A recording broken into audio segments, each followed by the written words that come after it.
What if I told you a huge, hairy, mysterious wild man was roaming remote areas of Missouri, not that far from Kansas City?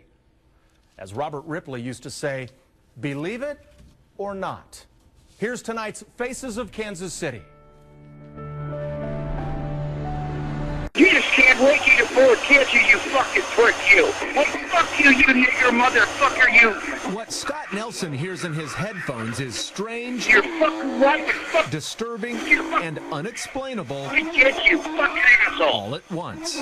You're convinced Rick exists? Yes. I've heard him speak.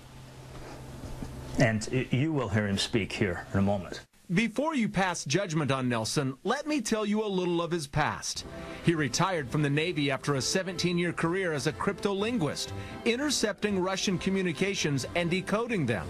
Currently, Nelson is a professor at Wentworth College in Missouri. Because of what I did in the Navy, spending years, several thousand hours speeding the human voice up and slowing it down, and I detected language in those vocalizations.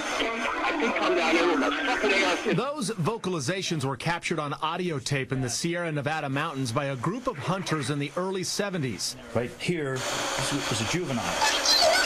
Nelson came across them a few years ago while helping his son write a paper. You cocksucker! You motherfucker! I said, Stevie, there's language here. And he said, Dad, how can that be? It sounds like a bunch of apes fighting to me.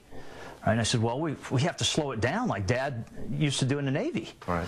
But listen for yourself. I'm just going to let it roll. I could come down there with my fucking AR-15 and shoot your fucking old loser ass right there near the Bench, Missouri. Now call it that motherfucker, and that's just what I'll fucking do. You cocksucker, fucking motherfucker. Nelson says he instantly knew three things about the sounds he was hearing. One, that he was hearing a language. Two, that it was not human. And three, that it was not fake. I think it's becoming more and more accepted for people to come out and say, hey, I had this strange experience, it terrified me, and I need to talk about it. He's right in our backyard. What can you tell me about? A big, gigantic, hairy, wild man. Somewhere in Missouri. Throughout Missouri. The reports go back over 100 years.